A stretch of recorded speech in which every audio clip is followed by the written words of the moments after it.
Magandang araw sa inyong lahat mga kababayan, JTB uli. Pag-usapan natin 'to saglit lang. Ito, sabi po rito sa balita, December pa ito. Sabi po ng isang mambabatas, China conducting creeping invasion of Philippines. Yan, okay. So, ang ginagawa po kasi rito ng mga Chinese po, ano, ay namimili po sila ng mga malalaking mga lupain. Kung ilang-ilang mga ektarya yan ang binibili nila.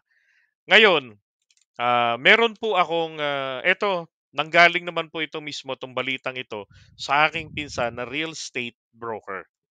Okay, big time na real estate broker 'to si Kuya Cesar.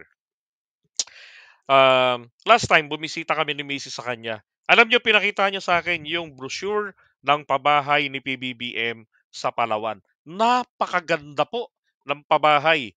Condominium style ang project ni PBBM. Ang problema ito, hindi po uutangin yung pera dun, hindi yan uutangin. Ano yan, yung mga private sector, sila po yung mga mamumuhunan dun sa proyekto na yan. Okay? Tapos ito lang babayaran ng gobyerno sa kanila. So, tawag diyan, alam ko parang may subsidy yan, eh. Tapos etong mga tao na mag-a-avail doon sa pabahay, 'no? So, gobyerno yung mga magbabayad dun sa mga developer, tapos eto namang mga tao ang magbabayad, kumbaga magre-reimburse yung mga recipients sa gobyerno through NHA. Okay. Alam niyo ho, ang sabi niyo sa akin, tenga lahat ng project ni BBM. Bakit kanyo? Maraming mga inchik po roon na nagsibili ng mga malalaking mga lupain, yung mga gilid pa ho ng dalampasigan ng Palawan. May lugar na binanggit siya sa akin, na minsan ay nabanggit ko rin sa inyo nung kinontent natin na si PBBM po, desidido na ituloy ang paghahanap ng energy sources natin dito kahit walang mga incheck. Yan, walang China. Yun pong pinagkakalat kasi. Ito po yung inaalala ron. Mga taga Palawan, pwede kayong mag-confirm nito or mag-deny. Ang sabi niya, ano, kumakalat daw po kasi ron ng balita na si PBBM daw po ay matatanggal sa pwesto. Okay? Naalala ko bigla itong sinabi ni Harry Roque. Ha? So malamang pati itong feng shui na sinasabi niya, doctorized din, 'di ba? To make it appear na talagang mapapababa talaga sa pwesto by from April hanggang June ng taong ito. And meron ding isang balita pong nakarating na meron na raw pong pinaiimprentang 1,000,000 na mga t-shirts. Okay? 1,000,000 t-shirts, nakatatak daw po doon. Sa China pinapaimprenta, Sara All. At ikakalat sa Metro Manila.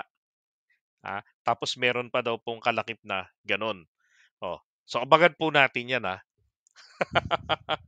So, ngayon, going back dun sa Palawan, hindi po matuloy-tuloy yung proyekto kasi yung mga mamumuhunan, umaatras po sila sa pamumuhunan. Bakit? Kasi nga, ang inaalala nila yung political stability ng bansa. Dahil etong mga alingaw-ngaw ng destabilization na matatanggal si PBBM ngayong taong ito. Yan ang umaalingasaw doon. Mga taga Palawan, oh, lalo na yung mga nasa party po ng tabing dagat na binibili nilang malalaking halaga. Tapos ang lalawak ng mga lupain. Bakit?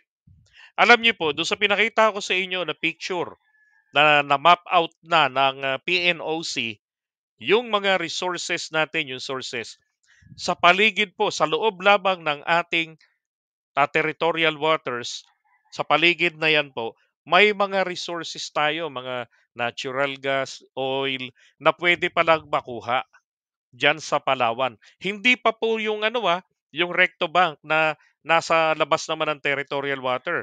Nasa loob naman yun ng EEZ natin na inaangkin ng China. 'Di ba? So, ang mangyayari po diyan, dahil kanila yung mga lupain, hindi nila papayagan ang anumang gagawin ng gobyerno ng Pilipinas na development. hahadlangan nila 'yan dahil kanila yung lupain. Kaya tama lamang talaga na itong mga taong ito ay utusan ng gobyerno mag-divest.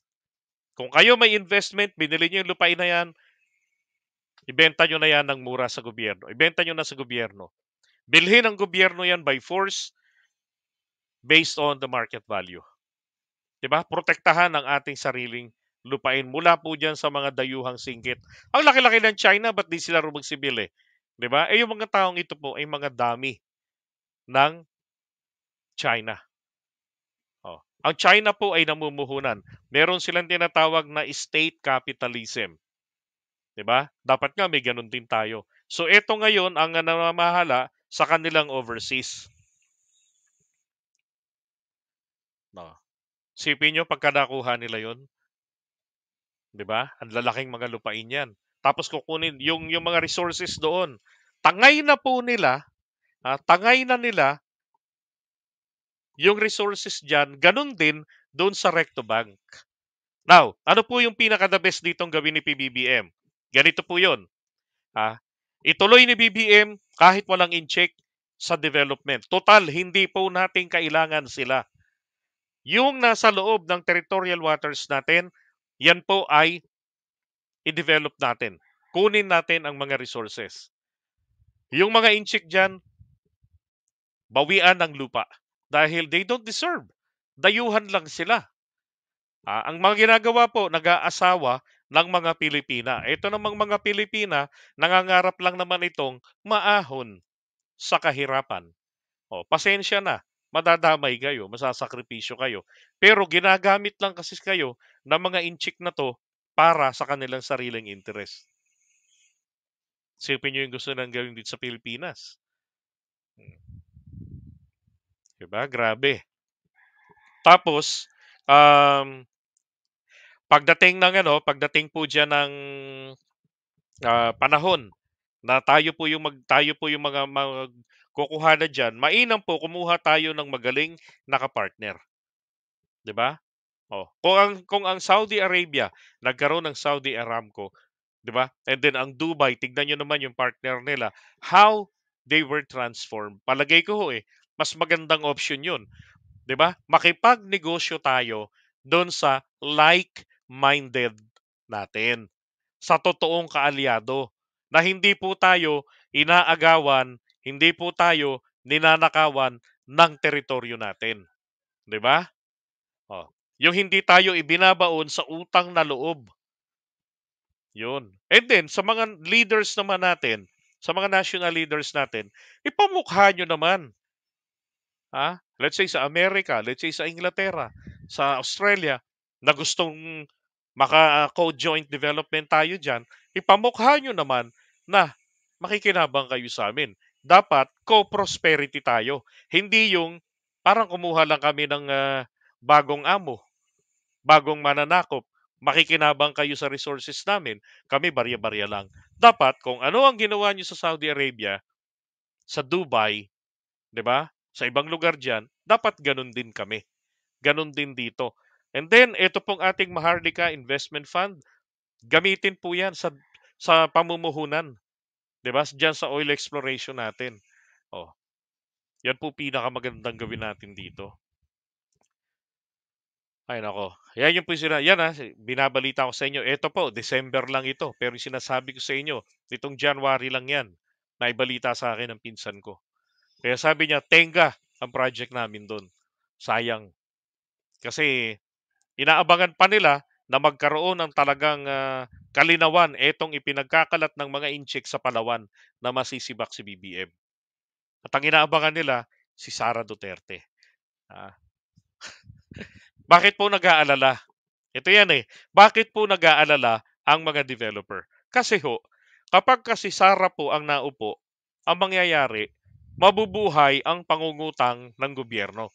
Build, build, build. Utang tayo sa incheck to China. So ano mangyayari sa itong mga namuhunan?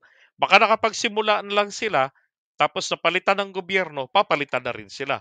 Ano mangyayari rin sa ginastos nila? 'Di ba? Wala na, laban tae. Kaya ayaw nilang mamuhunan. Dahil abangan nila kung ano yung talagang magiging resulta nitong pinakakalat na balita doon sa Palawan na matatanggal si PBBM. Okay? O, so yung mga taga-Palawan dyan, please confirm. O kaya i-deny ninyo, explain nyo, tama ba ito o hindi. Okay, nagulat lang ako sa article na to kanina nung dumaan sa wall ko, kaya shinare ko sa inyo. Alright, so buyers po muna ha. Maraming salamat sa inyong lahat. Pagpalain po kayo ng Panginoong Diyos. Okay, and God bless everyone. Bye-bye.